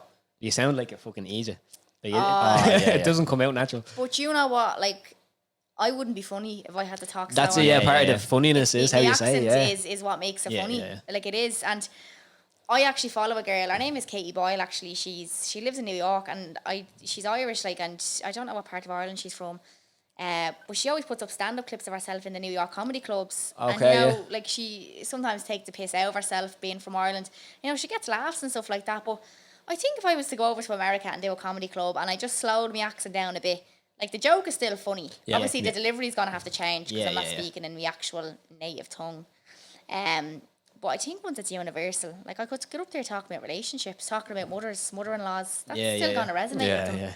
But you have to change certain words. Like, my boyfriend's best friends lived in New York for, like, nearly as long as we were together, like 15 years. And he's, you know, you can hear, like, when you speak to him, he had to change certain words and stuff. He calls the boot of a car a trunk now.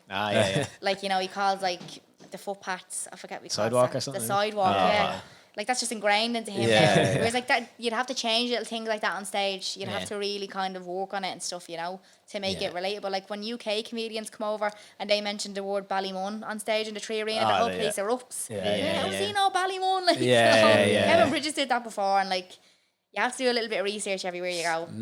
That's interesting. I never even considered that. Yeah, Like I always ask like the fella who does the lights or the sounds in the venues that I go to in like rural Ireland, like say it was Cork or Galway, and I'd be like, what's a disadvantaged area in Cork? And he'd tell you, and like if I'm talking about disadvantaged areas in me set, I'd be like, so is anyone here from Knocknaheeny? And everyone would start laughing, like, you know, because all she knows is like point to it on a map. Yeah, but doing making it kind of like tailored towards that county that you're in, like goes a long funnier. way. Yeah. Or sometimes like I do know people who've done gigs in America, and they say like sometimes you have to just break it down for them. So we have flats at home, right? So they're like apartment buildings, except a bit more run down, like things like that. Yeah, they smell like piss. Yeah. I get you. Deadly. With the fitness side of things, and I know you got, how long are you qualified actually as a personal trainer working in the industry? So COVID hit in the March 2020. Yeah. And I graduated just the January before that. Like so January 2020. Yeah, I started in September and finished it in January 2020. And COVID hit, and honestly, I didn't do it because I can't do shows or anything anymore, like because COVID wasn't even around then. Yeah. I had just been training with someone, and I wanted to kind of look after my appearance a bit and get in shape and all, because you know my profile was starting to build, and I just felt like I needed to look after myself a bit more for some reason. Like I knew, like down the line, I probably would be more in the spotlight. And again, people are cruel online, you know, like, and look, no one's perfect, but I just wanted to look after myself. For me head and I suppose like my appearance. Yeah. So I really enjoyed it. The fella I was working with like really broke it down into simple terms and like really made me understand like how fat loss works. And I was like, like I don't actually have to starve myself and go on these mad juice diets and, you know, go to a spin class 10 times a week. Yeah. All I have to do is X, Y, and Z and just be consistent with it. And then when I actually started losing weight, I was like, like this is not as complex as a lot of women think. And I was like, you know, I actually want to, and I started really enjoying exercise then, and I was so anti-exercise. I was going to ask you didn't have a history in it before that, no? Like I enjoyed playing football and stuff in school, but like lifting weights and stuff like that, like, and I was stuck in that mindset as well. Girls would get bulky if they lift weights and stuff. But no, like I really enjoyed training with Craig was his name. He was actually in my class in school as well, and I was like, I actually really enjoying this now. And I started going home watching YouTube videos, following like fitness YouTubers in Ireland, England, like actually educating myself on it as well. Like, so, and then when I go back to training with Craig, then like, you know, a couple of days later, we'd be having conversations about it. And yeah, I kind of fell in love with it. And then I ended up doing the same course he did. It took me about 2 years now to actually do it. Yeah. Because at the time I still wasn't earning a lot of money and it was actually quite expensive. And they said, no, we'll do a payment plan. Like you can pay us by the month. I was like, happy days. And then I done it, and then fucking COVID hit. But thank God, because I had then another strain to me bow. Like, a fella who lives around the corner from me runs Insanity Fitness Polyhops, you know, the gym. Yeah. And he had an outdoor facility, and you were only able to train outdoors then. I was in the summer as well. Oh, of course, it was deadly summer that year as well. Yeah, and someone was leaving, one of his trainers was leaving, and my fella said to me, why don't you ask Jamie, can you go up and, you know, get a bit of experience there? And I'd say for the first couple of months, like I was doing it for free, and I was just kind of like standing back and watching. Yeah. And then, I ended up getting paid for it. It was great, it was. And then obviously COVID started to end. I was there for 2 years. Then my comedy career started picking back up again. I started getting more busy. And then I went online then, so I'm online now, I have clients online, I run challenges. I'm actually in the middle of getting an app developed now, like it's going to launch in January. That cost a few bob, but now I'm at the stage now where I actually have money to invest back into my business. Yeah. You know, like on equipment, courses. I'm actually in the middle of studying a nutrition course as well, you know, precision nutrition. Yeah, so, and I still think there's people out there who think this is the longest running gag in history, like, do you know what I mean? All right, and you get it, like, you're a fitness instructor or whatever. But now, like, I think you can have more than one passion, like. They are just polar opposites, though. You know, I don't know many like comedians who are like personal trainers. As well, But I remember Eric Lawler, he's another comic, and he was like, "You could actually, you know, train people with like good profiles, like, you know, because you have a profile yourself, and they'd probably trust you or whatever." Yeah. Maybe that's an avenue I could go down as well. You know, definitely. I take a coaching. You have a laugh while you train as well. But that's something I plan to still do long term. I really enjoy that, and it's hard though sometimes, like switching on your comedy brain, switching I was on going to fitness. ask you. You're thinking of content for 2 of the pages, so that's why I was saying before the podcast started, I need to develop a schedule and a system. Like I need to actually treat this like a 9 to 5 job now. Like, you know, 9 to 11 is where I focus on my comedy page. 1 to 3 is where I focus on the coaching page. And then like days where I actually go to the gym, like I think it's important to like take some time for yourself as well, because otherwise you're pouring from an empty cup. Oh, Then big time. Especially in the jobs you do, like creative stuff as well. It's like if you get burned out and fatigued. Yeah, you'd mentally burn out, like you'd end up cracking up, like. So I think it's important to like, you know, take a bit of you time, because that's where like the creativity starts to grow again. Like if you're under pressure constantly, like you're not used to yourself. Definitely. And do you get much? I know you were saying there sometimes you have to like separate the fitness brand from the comedy brand. Do you ever get like funny things that happen to your clients that you bring into your comedy, or funny gym stories that you bring up? So, like, I have a form that people fill in if they want to train with me, and like I'll really respect anyone who works with me and knows that I'm a comedian as well. Yeah, because they obviously have to really trust you that you're not gonna like make take the piss. material about them. Like, and I'm super professional. I would never ever do that. But like, no. I had a girl who filled out one of my forms for just my recent challenge, right? And like, you know, it's just a consult form and stuff. And I was just like, oh, you know, why do you want to lose weight or whatever? And she's like, no, don't make a video about this, but ... And I'm like, no, I would never ever make a video. Like, fucking it, I'd never get any work. Like, you know, like, so the fact that like they confide in you, like, you know, they tell me some personal stuff sometimes, and like they could easily think at the back of their head, like at the back of their head, thinking, God, what if she actually makes a video about this? Like, she might not use me name. And, you know, even when they're sending me their before and after pictures, like, is there an element that crosses their mind thinking, would she share this on her story or something? You know, like, but I do really appreciate anyone who works with me and trusts me, because I know there's probably people out there who wouldn't. They probably would fear that. You know, but no, I keep them, and I don't cross them over at all. Like, you'll never see like traces of me coaching page on me Kids Laugh stories. The odd time I might reshare a podcast or just let people know, by the way, this is something I actually do as well. And I'll never share me comedy stuff on my coaching page either. Like, I keep them separate. Like, there's no point crossing them. But I do think I do make content for my coaching page, and I do think I should bring across me funny personality when I'm trying to explain things. Definitely. Probably more appealing then for people watching. They probably enjoy watching, you know, educational videos if there's a bit of humour in it, rather than just being real stern. Yeah, a lot of it can be like that. Like, here, we follow you Get a Laugh page. Like, we know you're not like that. They're in the suit and tie and all. Who is she? Yeah, imposter. With the coaching you do, is it women only, or is it both genders that you'd work with? Yeah, like I'd work with both genders, but I haven't had many males like that come and work with me. Seems to be that way a lot, doesn't it? Like male coaches tend to get male clients and female coaches female clients. Yeah, well, the coach, I have my own coach for accountability, and I actually started working with him, I think it was March 2022. Yeah, March 2022. I didn't train with Craig anymore because I was getting so busy that I couldn't really like train at the times he only had. So I went to an online coach for the first time, and like, look, my whole body has transformed after working with him. But I would say that the majority of his clients are female. Oh, really? Yeah. He works with a lot of women, like photo shoots and going on stage competing. Like, so that's what I actually find it odd when I see him posting pictures of his male clients, you know. But you'd never see like female trainers predominantly training males. No, it is weird. Yeah. I don't know, like some girls probably think like, oh, well, you know, I like his before and after pictures, like he's produced great results. I don't even think it's that to do with him being a man or a woman, you know. Maybe it's just like the skill set that they have. But I think I still have a long way to go and build a lot of customers and stuff like that, and, you know, trust with people. But that's what the purpose of the app is going to be, hopefully. Yeah. You know?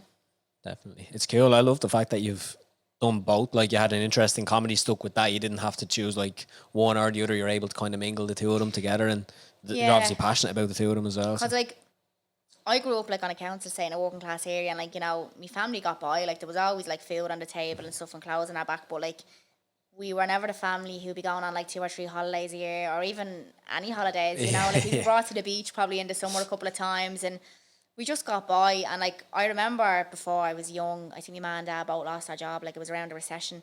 Right. And I remember my ma saying to me, she's like, I actually don't have enough money like to buy a dinner. Like, and I remember that, like, and I don't know what it is, but it's planted a seed in me, or it's put fear in me. I never, ever, ever want to be in that position. Ever. Like, so I feel like why I have so many strings to me bow, it's actually a fear deep down that I'll end up like that. I want to have so much backup.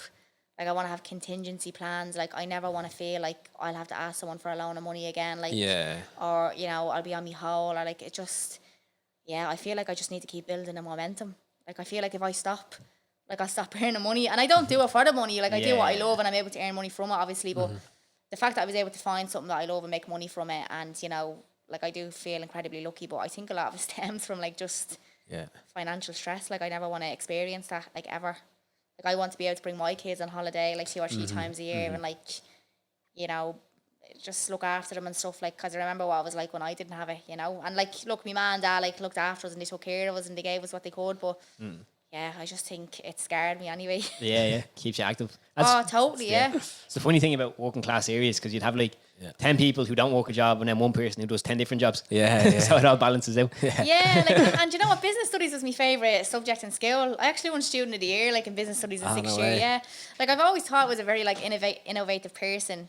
You know, I was always thinking of ways to make money and like survive on something that I love doing, but comedy was the last thing on the list. But yeah, like, and I do comedy and fitness because I love both of them.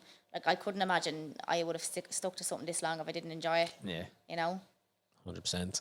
And obviously now you've gone and proven whoever that unnamed teacher from that unnamed college wrong and actually got a job on the radio. Yeah. I again got approached on my Instagram and I thought it was a fake profile. Was your Instagram, was it? Yeah. Oh, no way. And they're like, hey, Phil is his name. My name is Phil. I'm the, I think, I still don't know his actual, I'm going to say content director of FM104. Would love to have a chat with you. And I was like, he had no profile picture, right? He had no followers or anything. And I was like... his name's like user X0. This is so just meet me down this lane and you will have a chat. And he actually did have his full name. So I searched it on Google and his LinkedIn profile popped up. And he's like, all right, yeah, like he is from FM104 and all. So I met up with him in Starbucks at Liffey Valley. And he's like, oh, yeah, no, I listened because I did have a podcast with my friend. I remember. Yeah, it was just like kind of general chit-chat about pop culture and stuff. And he's like, oh, I listened to it and all, you know, I love your videos, I think you're very funny and I think there's potential there, you know, for a radio show and stuff like that. I want a Dublin person on a Dublin radio station and, you know, I think you'd resonate well with our listeners because Crossy always says to me, he goes, oh, your listeners your fans are like our listeners, you know, we have the same demographic. Yeah. So, yeah, I ended up working with Crossy every Saturday. It's great, like, it's a handy number, you know, like, that's another string to me bow as well. Every Saturday morning, 3 hours. Like, I could have went for breakfast radio, but it's a full-time job. And I've covered, you know, people who are sick and stuff like that on the breakfast show on FM104 for the week. And I fell behind on so much. You know, like, I just had to put so much on the long finger. And I was like, I couldn't do this full-time. Like, the stuff that I actually really do love and what I've, you know, grown from the ground up would start to suffer. It would start to fall apart. It's very hard. Like, you're getting up at the crack of dawn. And you're not just there till 10 o'clock in the morning. Like, you're going back at 2 in the day to interview a celebrity because it's on American time. You know, it's a lot of back and forth. It's a full-time job and then all the prep work that goes into it. So one day a week suits me for the time being. You know? With the radio stuff, does it tie into the comedy at all? Do you get to bring across some of the comedy aspect of you, I suppose, within the radio? Do listeners call in and you get to, like, have a bit of a laugh with them or like take the piss out of them a bit, or like what way does it go? Yeah, like I found on breakfast radio, like there's a lot of that. Like, you're trying to keep people engaged because it's really early in the morning, so you don't want to be talking about depressing shit. You know what I mean? Like, you don't want to be putting them back to sleep. You want to be trying to waken them up. So like they're always like thinking of wind-ups and stuff. Like, now I wasn't really involved in that because I was only covering. But like the breakfast show would be predominantly that. But the stuff on our Saturday show, like we always talk about like, you know, nostalgic stuff and you try to get people to engage with you, like text in, like, I remember that as well, and, you know, tell us what was your fondest memories of, you know, going to the beach as a kid, and you get loads of people engaging, or then sometimes, like, you get people sending voice messages. That's the beauty of WhatsApp. And you play them on air, you know, but to be honest, like, I don't think there's much phone-ins now as there used to be. Yeah, it's all, like, WhatsApp audio now, like, they'll just play their audios, but... like, you can be yourself on the radio on the Saturday show, like, that's why they hired me for my personality. But you just have to remember not to curse. Don't curse. And I wouldn't mind, like, but Crossy's got caught a few times cursing, like, and there's me, like, you know, fresh off the bleeding, like, no radio experience at all, like, but, I enjoy it. And, you know, I've actually noticed a lot of people coming up to me on nights out being like, I love listening to it on a Saturday morning, like, so... Yeah, that's great, like, that they're listening to you and they're watching your videos or whatever. And hopefully I've got some new fans from it as well, you know? Sure, What time's your radio show on a Saturday? Is it 10 to 1? 10 to 1, And do you know what? We're actually, the most listened to show on FM104. Really? Like, they have loads of shows, on during the week way. and all. We have more listeners on that one day compared to the breakfast show that's on 5 days. I say you strolling, just throwing the shoulders. Yeah. I changed it all. Yeah. They still got a pay rise anyway.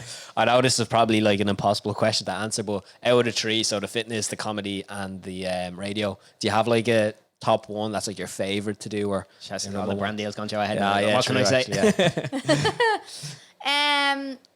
I think the best part of it, of the three of them, is I call the shots. So that's the best part of the three of them, is that I work for myself. Even with the radio, like, I've gone on multiple holidays this year, but they could never say to me, "Oh, you're not going." Okay, yeah. Because they asked me to do it. I didn't go into interview for an the application job. and all. Yeah. But then there is still an element of not taking the piss. But Yeah, the fact that I love about all three of them, I call the shots. I work for myself. I build everything from the ground up. Yeah.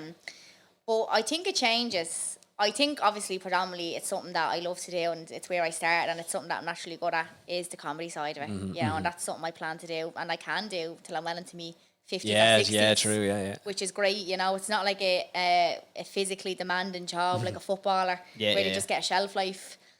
The fitness thing, probably that will have a shelf life, but I'll keep that going for as long as possible. And the thing I get out of fitness side of things is helping people. That's what I enjoy about that.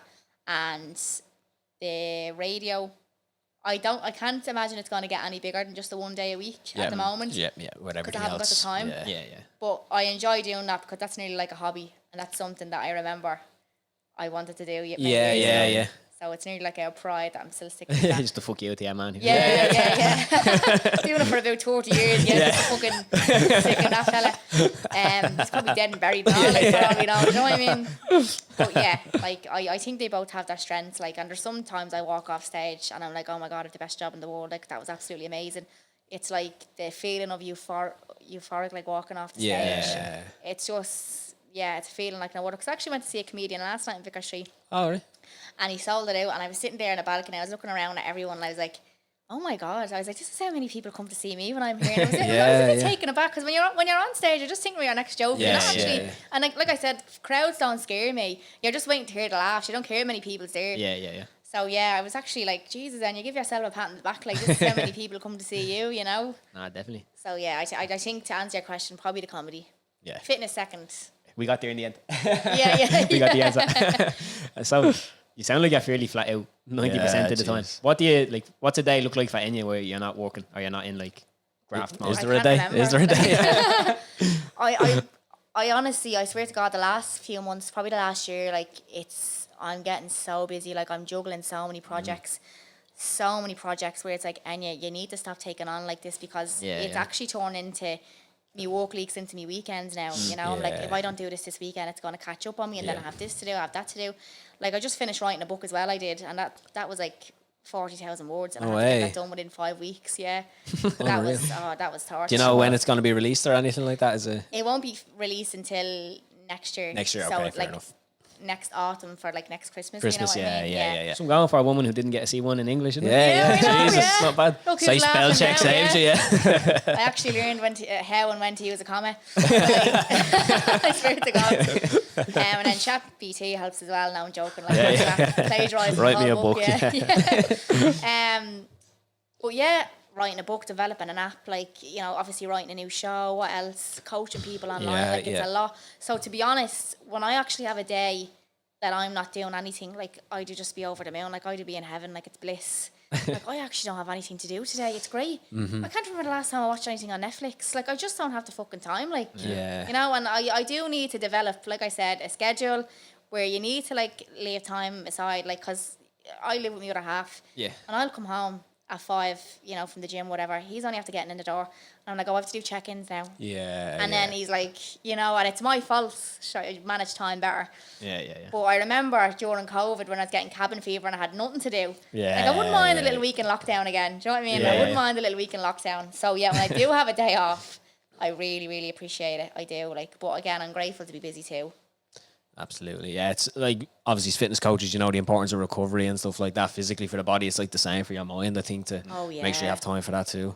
Sometimes I'd just be like, do I just need to cry? I just cry, like, but I feel better about crying and nothing comes out and I'm like, no, like when I have a show coming up the weekend, like I'm in the horrors for the whole week. Oh, really? Yeah. Yeah, because I just get that imposter syndrome again. Like, why are people coming to see me? Like, why are people coming to see me? Like, I still can't get my head around it. Yeah, I hope it's a good show.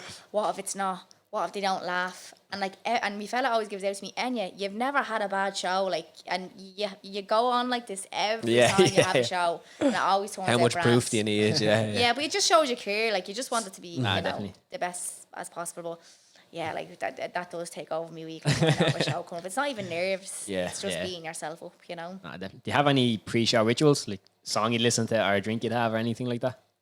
I used to drink in the early days before I went on stage. Now, when I say drink, like one or two. Yeah. But like I remember I went up on stage after having like 2 vodkas and you start messing up the wardens. Sideways on the stage. Yeah, and it's like, you know, when they say like don't drink and drive, even one can hinder your like how quickly you can think. Like, it's the same on stage. It really is. Like, I couldn't get over how much it impacted it.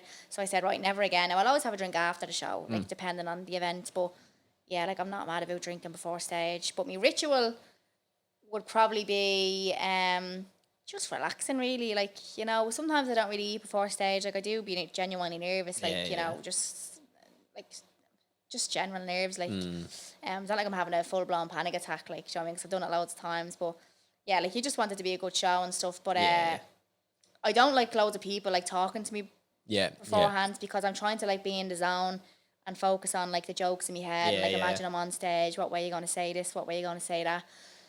So when someone's in your fucking ear, burning the ears off, you're like, oh my God, please leave me alone. Like, you're stressing me out. Like, you know, like, so for half an hour or 20 minutes before I go on, I like being by myself. My manager actually knows this at this stage. So he'll be like, right, I'll leave you to it and I'll see you on the other side. So he'll just leave me alone in my dressing room then, you know. And then I think of like every worst case scenario. What's the worst I could die. But no, it is. I think it's really important to be left on my own. Like, you do. You need some alone time. Especially Vicar Street, like, you know, that's a big deal. But it's nice to have support around you too, like, and family and friends. But my mad, I was like, why did you never bring me to your shows anymore? And I'm like, because it's like babysitting you. Like, I need to be in the zone before I go on stage. And she's asking, where do I go for the smoke? Don't leave me on my own. Walk me down to the door for the smoke. Like, man, everyone who's coming to see me is going to be in the smoking area. Like, she doesn't understand, you know. But pre-show ritual, probably pacing back and forth as well. Like, yeah, I can't sit still before I go on. Like, I get very fidgety. Yeah. You know, and I swear to God, I always do this before I walk on stage. Nanny, please make this a good one. I always look up at the ceiling, I swear, and I've never had a bad show. Like, that's that's something I always say just before, like, I walk out. Do you usually have someone who opens up for you, or when the show starts, is it just you on stage from the get-go? Yeah, so I'll have a support act like 90% of the time. Yeah. But I come on for about 5 minutes and I'll introduce them on. Like, it's not nice for them to come on cold. Yeah. Because you'll get people who, oh, we're here to see Enya. Like, you know what I mean? So if you go on, you're like, look, I am here. I am going to be coming on, but I have a support act. And it gives like up and coming comics. And like, if I enjoy them, I know my audience is going to enjoy them. True, And it gives them a chance to get recognised. You know, I'll bring them around with me for about 3 or 4 shows. And then, I'll like rotate it a bit. But they'll do about 20 minutes. Then there'll be a break, and then I'll come on then and do my whole show, you know. But yeah, I wouldn't like to walk on cold. No, it's really uncomfortable because you really have to prove yourself then. So I get the audience going, like loads of people clapping and then I introduce the support act on, Deadly. Closing tradition. Closing tradition, Yeah. So we have a closing tradition on the podcast. So similarly, we maybe open it up with a question from the last guest. We're going to ask you to leave a question. And we're going to ask that then to the next guest who comes on to the show. It can be about anything. So it doesn't have to be anything specific, but just a question that you'd like to leave. And not a shy question, like what's your favourite colour? Stitches up. Oh, really it's tough, put me isn't on the spot here, yeah. You'll obviously edit out the long gap of silence, won't you? It builds suspense. Yeah. So you just take a sip of the water to get a few more seconds. You need it.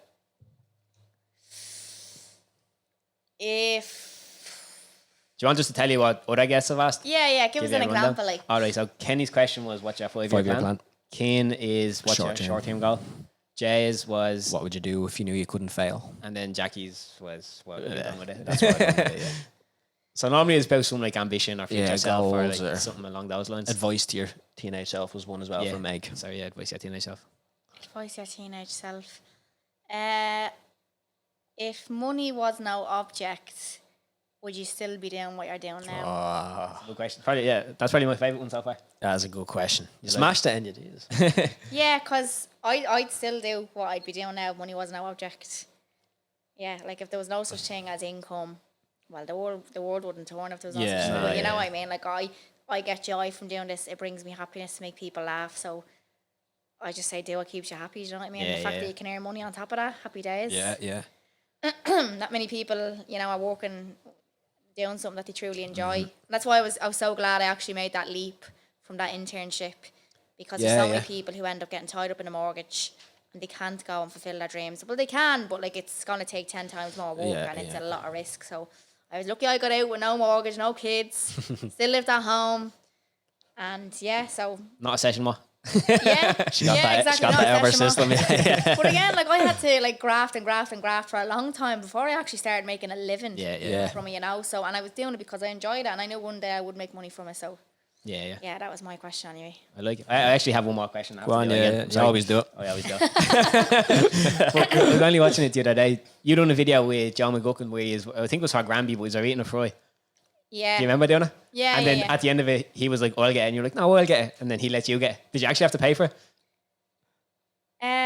No, I think it was free. It was on the house. Yeah, I was just waffling. Yeah. Because Joe didn't put up an argument at the time. I was like, all right, you get it. I thought you processed a little, but like, I think Joe was very funny. We actually did a few videos together. Yeah. In the early days, a couple of like the Dublin voiceover videos. Yeah. Home Alone, the Mean Girls one. Titanic, he did the Titanic one with me. Like he's very funny bones as well. Like, do you know what I mean? Yeah, there is a good crop of them, to be fair. Like from Dublin, just bringing out that humour. It's steady. Again, social media is a stage for it. Like, so if anyone's thinking about putting themselves out there, social media is the best place for it. Just you'll build thick skin eventually. But yeah, no, it is. It's great. It's like, I'm trying to think of the word for it, but it's like a world stage. It really is. Yeah. Thinking about the people who like are like, you know, full-blown celebrities now because they started making a few TikToks. Yeah. Like, and they started dating celebrities and all like that. Do you know what I mean? Like, it's mental, and that was all through lockdown. Yeah, like, people just started realising, I'll just start playing by camera, you know, and now millionaires, have their own makeup brands and all. Oh, it's mental. Like, we're living in a strange whole time. new generation. So I wonder, like, in not the way we do history in school, and they look back on ages gone past, and like, oh, geez, that was mad. I wonder what it'll be like 100 years from now when they're looking back on this age. We'll Like, probably be extinct. We'll fuck it up somehow. Probably, but yeah, like turn to page 32 and we'll study the Harlem Shake.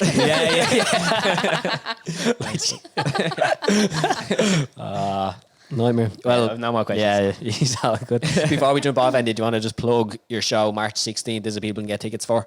Yeah, so I'm back in Vicar Street, Dublin on March 16th, Paddy's weekend. Oh, yeah. Saturday night, 2024, and you can get the tickets on Ticketmaster.ie. Just search Enya Martin, they're on sale now. You can hear me losing my voice. I sound like I'm at the end of one of my shows. Sound like Sharon, you do. After about 20 smokes. Enya, it's been an absolute pleasure. Thank you very much for your time. I know you're flat out, so we really appreciate you taking the time to come down and chat. Lads. And We'll revolute you after. All the best. Thanks, lads. All good then?